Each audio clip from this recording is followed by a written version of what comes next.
Hello there everyone. दोस्तों 2024 तो इस बार सिलेक्शन लेके ही इस बार दम लीजिए आप लोग। 2024 इस साल इंजीनियर्स के ही नाम पे मैं डेडिकेट करना चाहूंगा। इतनी वैकेंसी आ रही है, इतनी वैकेंसी आ रही है जिसका कोई अता पता नहीं। ठीक है। और इस वैकेंसी में 2025 ही है, इतनी वैकेंसी आ रही है, बहुत अच्छा मोमेंटम सभी विद्यार्थियों का बना हुआ है कि वैकेंसी आ रही है, वी आर रेगुलर। चलो एक वैकेंसी में हार जा रहे हैं तो दूसरी वैकेंसी आ गई।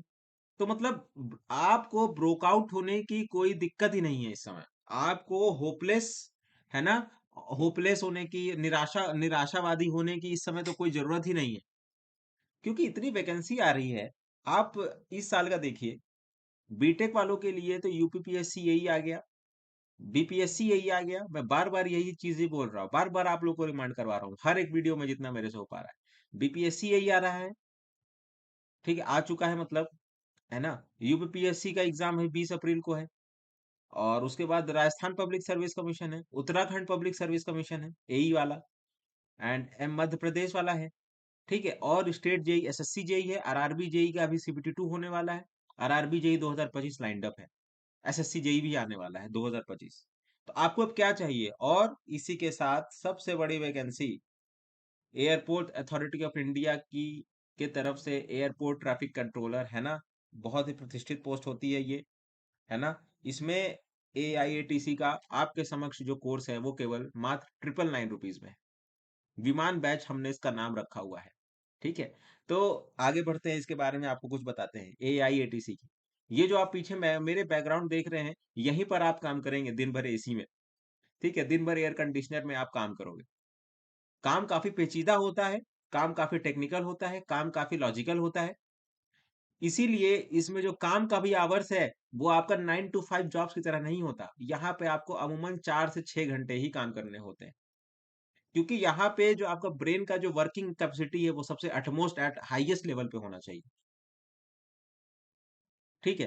बिकॉज जो विमान लैंड कर रहे हैं, आप देख पा रहे होंगे, मेरे पीछे दिख रहा होगा, जो विमान लैंड कर रहे हैं, किसको टैक्सी वे पे ले जाना है, किसको एप्रन पे ले जाना है, किसको किसके कौन सा टेक ऑफ कर रहा है ना। पूरा एकदम पूरी की पूरी विमानों की प्रणाली आपके टेबल, इस टेबल पे रहती है, इस टेबल पे रहती है ना। तो ये काफी एक जो एयर ट्रैफिक कंट्रोलर की जॉब होती है, काफी रिस्पॉन्सिबल होती है और प्रेस्टिजियस पोस्ट होती है एविएशन सेक्टर में। एकदम प्रेस्टिजियस पोस्ट होती है। बिना आपके इजाजत के आप सोचिए, एक विमान को आप हवा में ही रख सकते हैं। तो ये तो इसका है, कोई भी आप इमरजेंसी लैंडिंग आप किसी भी करवा सकते हैं। तो it's a kind of good post, है ना। कोई ज्यादा हेक्टिक नहीं है इसमें। कोई ज्यादा आपको किसी चीजों से ताल्लुकात नहीं रखना है, ज्यादा आपको अपना जॉब करना है, घर आ जाना है। ठीक है। हाँ, लेकिन इसमें रेगुलर शिफ्ट आवर्स का थोड़ा सा वो दिक्कत रहता है, बट दैट इज ओके। अगर आपको है कि आपको 6 घंटे काम करने का मिल रहा है ना, तो ये सारी चीजें बहुत रहती है। तो आपको इसमें क्या करना होता है? आपको इसमें safe and efficient movement of aircraft through Indian air space, ये आपका काम है यहाँ पर। ठीक है। वो आपको टेक्निकली सिखाया जाएगा, आपको ट्रेनिंग में सिखाया जाएगा once you get selected, but पहले सेलेक्ट तो होना है। सेलेक्ट होने के लिए हमारा बैच बहुत अच्छा है, बहुत अफोर्डेबल है। काफी बच्चे इसको लंबे समय से लिए जा रहे हैं और पेड और पढ़े जा रहे हैं, पढ़े जा रहे हैं। ठीक है। काफी लोग इसमें सेलेक्टेड भी हैं इस बैच से। ठीक है, आगे बढ़ते हैं। क्या क्या की रिस्पॉन्सिबिलिटीज हैं? मैनेज करना पड़ता है एयर ट्रैफिक मैनेजमेंट। आप सब, अरे मतलब आप सब जान रहे हो इस वैकेंसी के बारे में कि आपको हवाई जहाजों को मेंटेन करना है, एयर ट्रैफिक फ्लो मेंटेन करना है, clean aircraft for take off and landing. ठीक है। इतनी ज्यादा रिक्वायरमेंट है अभी एटीसी की कि आपको पूरे देश भर में क्या बनाओ, क्योंकि एयरपोर्ट तो हर जगह में बन रहे हैं।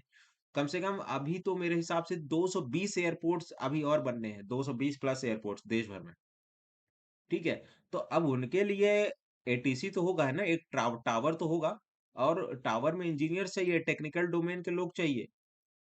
ठीक है, टेक्निकल डोमेन के लोग चाहिए, बीएससी चाहिए इसमें। बिना, आप समझ रहे हैं कितना पेचीदा काम होता है? आपका टेक्निकल माइंडसेट चेक किया जा रहा है, आपका एक मानसिक स्थिरता चेक की जा रही है। ठीक है। इस एग्जाम में आपका नॉलेज, आपका टेक्निकल नॉलेज नहीं, आपकी 11वीं 12वीं की फिजिक्स और मैथमेटिक्स और आपकी लॉजिकल क्षमता को चेक की जा रही है। सेफ्टी प्रोटोकॉल्स के बारे में, कि आप सेफ्टी प्रोटोकॉल मेंटेन करेंगे। ठीक है, हवाई अड्डे पर आप सेफ्टी प्रोटोकॉल मेंटेन करेंगे, कम्युनिकेशन स्थापित करेंगे, कोई विमान से आप कम्युनिकेशन स्थापित करेंगे, पायलट से, एयर ट्रैफिक कंट्रोल से, टीम से, स्टेक होल्डर से। प्रॉब्लम सॉल्विंग एबिलिटी होना चाहिए कि बताओ भाई इस ये विमान इस रनवे नंबर पे आ रहा है तो उस विमान को हम कहाँ लैंड करवाएं। ठीक है। और इसमें समय समय पर आपको इंसेंटिव भी मिलते हैं, सैलरी भी काफी इंटरेस्टिंग है, पर्क्स भी काफी अच्छे हैं, एकदम पीएसयू की लाइफस्टाइल है। एयरपोर्ट को आप जानते ही हैं कितने अच्छे से मेंटेन किया जाता है, बहुत अच्छा फंड एलोकेट होता है एयरपोर्ट के लिए, और सब कुछ बहुत अच्छे वर्ल्ड क्लास स्टैंडर्ड से बना होता है। आजकल के एयरपोर्ट्स को आप देख रहे हैं कितना वर्ल्ड क्लास स्टैंडर्ड बन रहे हैं। तो ये सारी चीजें हैं। सैलरी क्या है इसकी? अभी ये ग्रुप बी पोस्ट होती है, इसमें लिखा नहीं हुआ है, मैं आपको बता दूं, ग्रुप बी पोस्ट होती है, 40,000 से 1,40,000 पर मंथ का इसमें बेसिक पे है।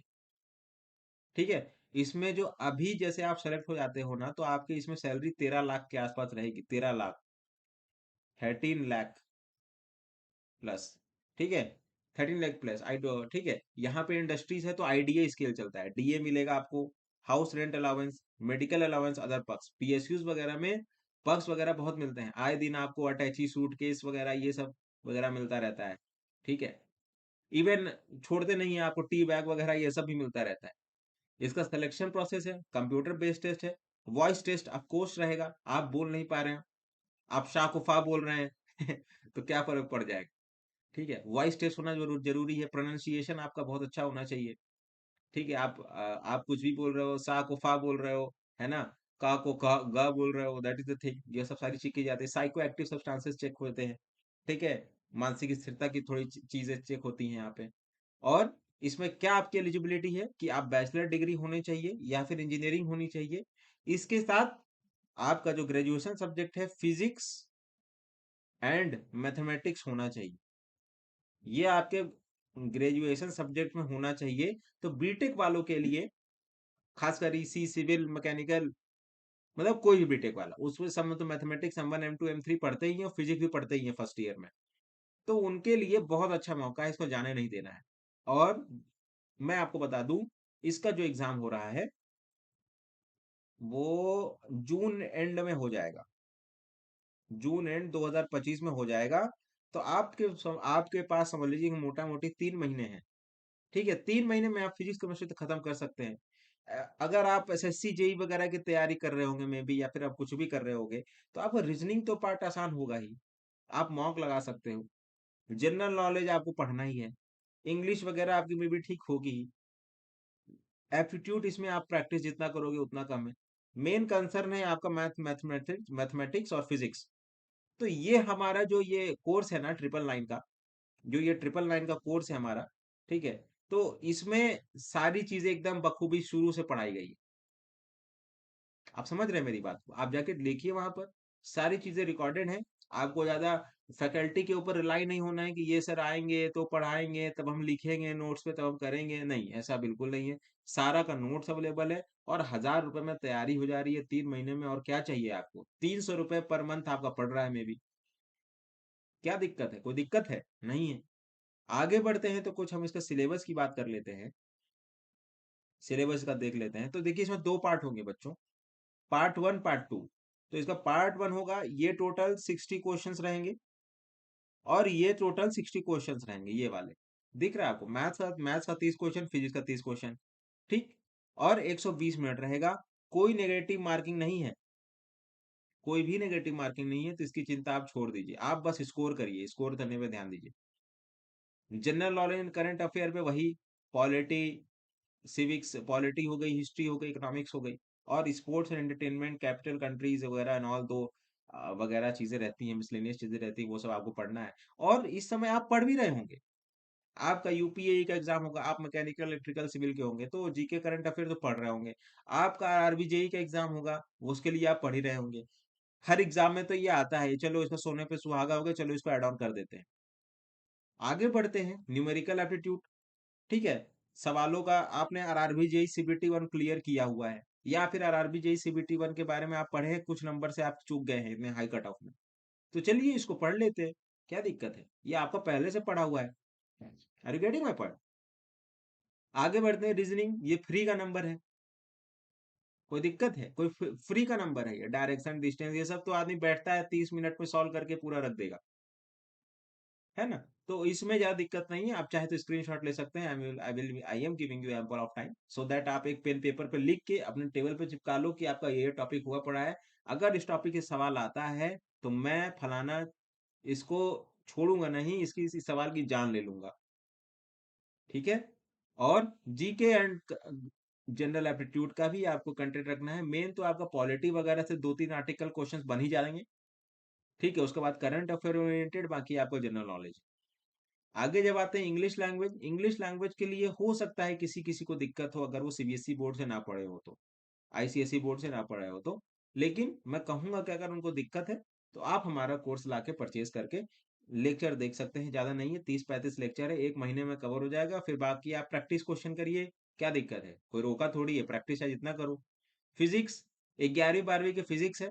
कुछ टॉपिक आपको मे बी लगता है भूल गए होंगे, लेकिन आप इतना पढ़ चुके हैं ना अपना बीटेक का ही सिलेबस कि आपको ये सब एक बार गो थ्रू कर लेंगे, आपको याद हो जाएगा।